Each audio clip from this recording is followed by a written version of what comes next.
Halos magdamag ang pag-ulan sa ilang lugar sa Luzon, kasama na po ang Metro Manila. Ayon sa Pag-asa, epekto pa rin ito ng malakas na habagat.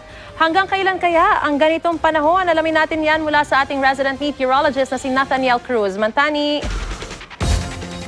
Yes, magandang tanghali, Maris. Marami-rami ang bumuhos na ulan dito sa Metro Manila mula kahapon yan. Sa Science Garden sa may Quezon City, umabot sa 155 millimeters ang dami ng ulang bumuhos mula alas 8 ng umaga ang kahapon hanggang alas 8 ng umaga kanina. Halos 1/4 ito ng normal na dami ng ulan para sa buong buwan ng Agosto. At sa mga susunod na oras, posible pa rin ang mga pagulan dito sa Metro Manila at base nga dito sa latest Tagaytay Doppler image ng Pag-asa, makikita nandito ang Metro Manila, Maris, mga kapuso, natatakpan po yan ng kulay dilaw, kulay pula, ibig sabihin yan yung mga malalakas na pagulan na nanggagaling dito sa may Manila Bay, West Philippine Sea at mararanasan sa mga susunod pang oras dito sa Metro Manila kasama na ang halos buong Central Luzon. At sa datos naman ng Metro Weather, natatakpan pa rin ang kulay dilaw at kulay green ang buong Metro Manila hanggang mamayang gabi yan. Kaya asahan natin na sunod-sunod pa rin o tuloy-tuloy pa rin ang mga pag-uulan dito sa Metro Manila. Maging dito sa buong Luzon, halos kulay dilaw, may kulay rosas. Ibig sabihin din yan, mga pag-ulan na maranasan mula dito sa Northern at Central Luzon hanggang mamayang gabi. At sa Southern Luzon, yung Mimaropa, Calabarzon, maging ang Bicol Region, tuloy-tuloy ding makakaranasan ng mga pag-ulan hanggang mamaya. At sa mga pag-ulan dito sa Visayas, halos yung Central o Western, Central at Eastern section, tuloy-tuloy ding makakaranas pero mas mahihinang pag-ulan ng maranasan at yan ay dulot din ng mga thunderstorm.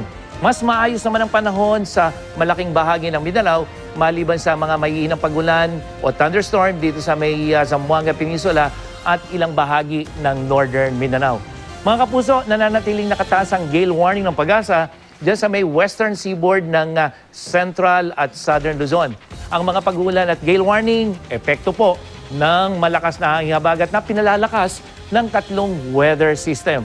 Ang isa sa mga weather system nito ay yung low pressure area na huling namata ng Pag-asa sa layong 470 kilometers north ng Itbayat, Batanes at itinuturing ito ng Japan Meteorological Agency na isang tropical depression o mahinang bagyo.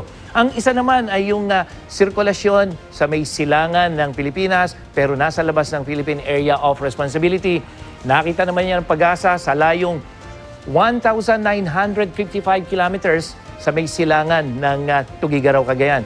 Tropical depression yan para sa JMA. At hindi naman ito inaasahan na papasok ng Philippine Area of Responsibility. Bahagya ring nakakaapekto ang isang tropical storm na may international name na Conson at kahit patuloy ang pagkilos nito, papalayo ng Philippine Area of Responsibility. Maris? Alright, Mantani, alam naman natin na panahon na ngayon ng tag-ulan, pero normal pa ba itong nararanasan natin? Bakit parang tila sunod-sunod ata nagsusuputan yung mga bagyo, low pressure area sa Northwestern Pacific Ocean, tsaka kumbaga hindi pa natatapos, nakakaalis, meron nararanasan pa tayong habagat, pero meron na naman parang another weather system na umaaligid sa ating Philippine Area of Responsibility, Mantani. Well, unang-una, Maris, kung matatandaan mo, nung nakaraang taon, apektado tayo ng El Nino. At kapag El Nino kasi, Maris, halos walang nabubuo na malapit sa atin ng mga bagyo. Kaya talagang nung isang taon, 2015, 15 lamang yung bagyo natin. Pero ngayon, walang El Nino at posible pa nga na magkaroon ng La Nina. Kaya medyo active, Maris, yung bahagi na ito ng Pacific Ocean kasama na yung Philippine Sea. At inaasahan nga natin kung sakaling matuloy pang La Nina, magiging mas aktibo pa ito. Pero sa ngayon, tatlong weather system yung nakikita natin. At bago yan, tatlo uling weather system yung nauna dyan. Kaya, Maris, kumbaga sa hindi pangkaraniwan ito dahil masyadong aktibo, masyadong mainit yung temperatura ng dagat dito sa may Pacific Ocean na malapit sa atin. Kaya halos ganito yung nangyayari. Parang train yan, Maris.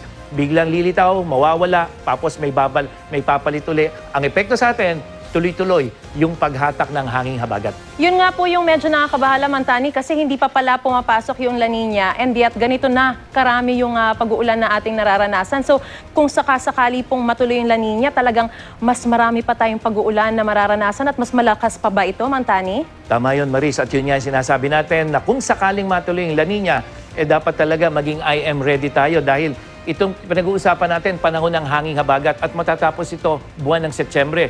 Magsisimula ang La Nina, buwan naman ng Oktubre hanggang sa susunod na taon. Ang maaapektuhan niyan una, yung hindi lang hanging habagat, kundi yung hanging amihan. At yan, Maris, ay posibleng magpabaha naman dito sa may eastern section ng ating bansa. Pero sa ngayon, dahil wala pang La Nina, hindi, inuulit natin, hindi pa ito epekto ng La Nina, pero malakas na yung hanging habagat na nararanasan natin. Mantani, gusto ko lang linawin kasi sabi nyo, pwedeng maapektuhan din yung amihan. Alam naman natin kapag mga bandang December, pag kumbaga nararanasan na natin yung mga amihan, malamig na lang yan, wala nang pag-ulan. Pero pag naapektuhan ba yung amihan, ano magiging epekto nito sa atin? Tama yun, Maris. Bukod sa malamig na temperatura, kapag may La Nina during northeast monsoon, asahan mo, mas maraming ulan ang maranasan. Hindi ito muna ang western side, kung hindi yung eastern side, Cagayan Valley, Bicol Region, Eastern Visayas hanggang dyan sa may Mindanao, sila yung posibleng makaranas ng matitinding pagulan, lalo yung Caraga at Davao, na pwedeng magresulta sa matinding baha at landslide. Huli na lang, Mantani, itong nararanasan nating mga pag-ulan ngayon dulot ng habagat, hanggang kailan natin ito mararanasan? Kung magtutuloy-tuloy yung paghatak nitong tropical depression na nasa labas ng ating Philippine Area of Responsibility, hindi kagad lalayo itong low pressure area o TD dito sa may Taiwan o north ng Itbayat, maaaring bukas, Lunes hanggang Martes, Maris, mararanasan natin yung pagulan dito sa Metro Manila at malaking bahagi ng Luzon. Nako, napaka-maulan nga po pala talaga at maraming salamat sa impormasyong binigay niyo po sa amin, Mantani.